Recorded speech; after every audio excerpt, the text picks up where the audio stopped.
જી અમિતભાઈ, આજે ગુજરાત સરકારમાં નવા મંત્રીમંડળમાં શપથવિધિ યોજાઈ, શું કહેશો? આજે ગુજરાત સરકારના નવા મંત્રીમંડળની શપથવિધિ યોજાઈ છે ત્યારે જે પણ માન્ય ધારાસભ્યશ્રીઓને મંત્રી તરીકેની જવાબદારી મળી છે એવા તમામને શુભેચ્છા પાઠવું છું. પણ ગુજરાતની પ્રજા જાણવા માગે છે કે અધવચ્ચે 2.5 વર્ષે મંત્રીમંડળમાં ફેરફાર કરવાની જરૂરિયાત કેમ ઊભી થઈ? એક તરફ આખી સરકાર પોલિસી પેરાલિસિસથી પીડિત છે, ચારે તરફ ભ્રષ્ટાચાર બેફામ છે,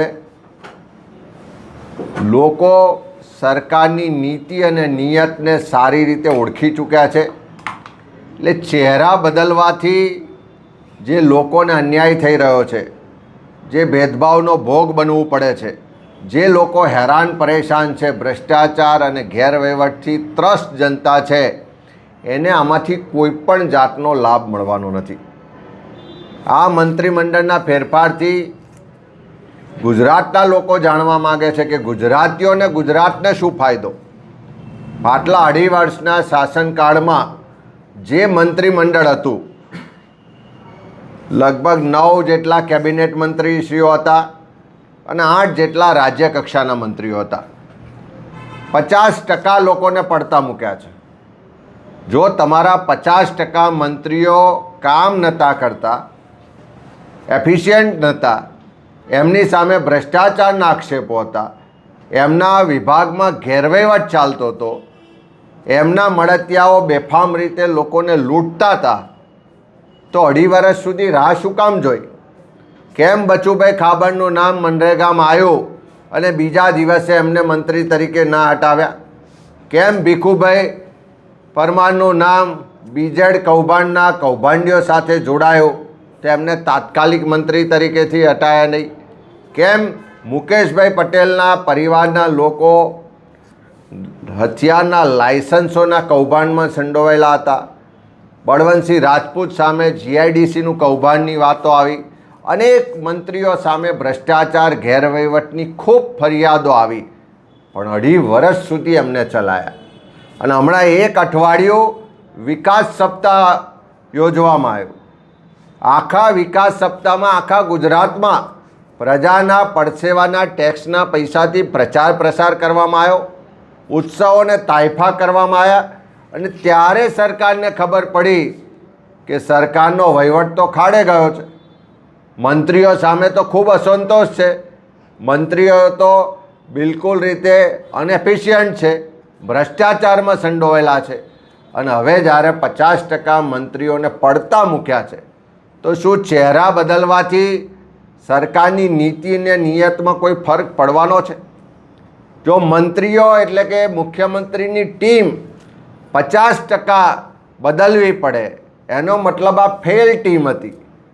અને જો ટીમ ફેલ હોય તો એની જવાબદારી કેપ્ટનની હોય કે ના હોય? આજે જે રીતે કદાચ નાયબ મુખ્યમંત્રીની જાહેરાત થઈ છે, લોકોમાં ચર્ચા છે કે બિહારની ચૂંટણી પછી કદાચ કેપ્ટન પણ બદલાશે. પણ આજે ગુજરાતના લોકો આ મંત્રીમંડળના ફેરફારના જે ચહેરા જોયા છે, જે નામ જોયા છે, ચોક્કસ એમણે બધા વિસ્તારો જ્ઞાતિઓનું પ્રતિનિધિત્વ આપ્યું એવું કહે છે, પણ જે જમીન સાથે જોડાયેલા નેતાઓ હતા, જે કદાચ કયાગરા નહોતા, પોતાના સમાજમાં પોતાના વિસ્તારમાં જેમનું નામ છે, મહેનત છે, એવા કેટલાય લોકોને સાઇડલાઇન કરવામાં આવ્યા. જયેશ રાદડિયા હોય, અલ્પેશ ઠાકોર હોય કે બીજા મંત્રીઓ, અનેક લોકો એવા છે કે જેને પોતાના વિસ્તારમાં કે પોતાના લોકોને અપેક્ષા હતી. અમારા ખેડામાં પંકજભાઈ દેસાઈ છે, 6 ટર્મથી ધારાસભ્ય છે, કાયમ રાહ જોઈને બેઠા હોય. વડોદરામાં અનેક લોકો છે, બધી જ જગ્યાએ છે. પણ કદાચ દિલ્હીના જે રિમોટ કંટ્રોલથી આખી ગુજરાત સરકાર ચલાવે છે એવા નેતાઓને કયાગરા લોકો જોઈતા હશે. ક્યાંક સામે પ્રશ્ન પૂછે, અવાજ ઉઠાવે એવા લોકોને મંત્રી તરીકે પસંદગી કદાચ નહીં થતી હોય, એમની પાર્ટીનો વિષય છે. પણ ગુજરાતના લોકો આજે ચોક્કસ કહી રહ્યા છે કે ચહેરા બદલવાથી નહીં ચાલે, તમારી નીતિ, તમારી નિયતને ગુજરાતના લોકો ઓળખી ચૂક્યા છે. તમારા શાસનમાં જે ભ્રષ્ટાચાર ચાલે છે, ગેરવહીવટ ચાલે છે, જે ભાજપના મળતિયાઓ લૂંટ ચલાવે છે, એને રોકવામાં સરકાર નિષ્ફળ રહી છે. આવનારા સમયમાં અપેક્ષા રાખીએ કે સરકારે જે એમની મનસા સાથે આ ફેરફાર કર્યો છે એમાં બહાર આવે.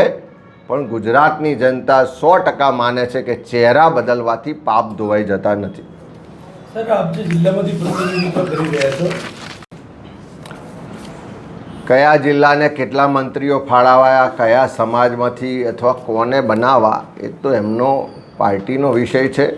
હું ચોક્કસ બધા જ મંત્રીઓ જેમને તક મળી છે એમને શુભેચ્છા પાઠવું છું. ગુજરાતની જનતાએ ભારતીય જનતા પાર્ટીને 5 વર્ષ માટે મેન્ડેટ આપ્યો છે અને જે આશા અને અપેક્ષા સાથે મેન્ડેટ આપ્યો હતો એ ગુજરાતની જનતાની આશા અને અપેક્ષા બિલકુલ સંતોષાતી નથી.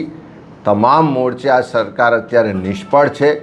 જે હર્ષભાઈ સંઘવી ગૃહ રાજ્યમંત્રી હતા એમના શાસનકાળમાં, એમના કાર્યકાળમાં ગુજરાતમાં ડ્રગ્સ વધ્યું છે, દારૂ વધ્યો છે, ગુનાખોરી વધી છે, ગુંડાઓ વધ્યા છે, બુટલેગરો વધ્યા છે, બળાત્કારો વધ્યા છે, મહિલા પરના અત્યાચારના બનાવો વધ્યા છે, ભૂમાફિયાઓ બેફામ થયા છે, ખનન માફિયાઓ બેફામ થયા છે.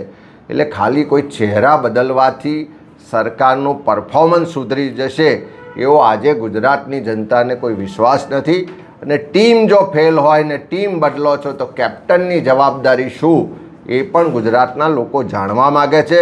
ગુજરાતના લોકો એ પણ જાણવા માગે છે કે તમે 50% કેબિનેટ મંત્રીઓ બદલ્યા, 50% રાજ્ય કક્ષાના મંત્રીઓને પડતા મૂક્યા, તો એવું તો શું કર્યું એમણે કે 2.5 વર્ષમાં ભ્રષ્ટાચાર કર્યો, ગેરવહીવટ કર્યો, એમના મળતિયાઓએ લૂંટ ચલાવી, કે શું એવું હતું કે તમારે 50% લોકોને ઘર ભેગા કરવા પડ્યા?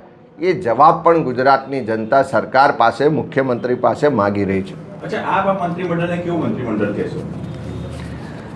ચહેરા બદલવાથી ગુજરાતની જનતાને કે ગુજરાતને કોઈ ફાયદો થવાનો નથી. કેટલાક લોકોના રાજકીય બાળ મરણો પણ થયા છે. કેટલાક લોકોની રાજકીય જે મહેચ્છાઓ હતી એના પણ મરણો જોવા મળે છે. કયાગરા લોકોને તક મળી છે, તાકાતવાળા લોકોને સાઇડલાઇન કરવામાં આવ્યા છે.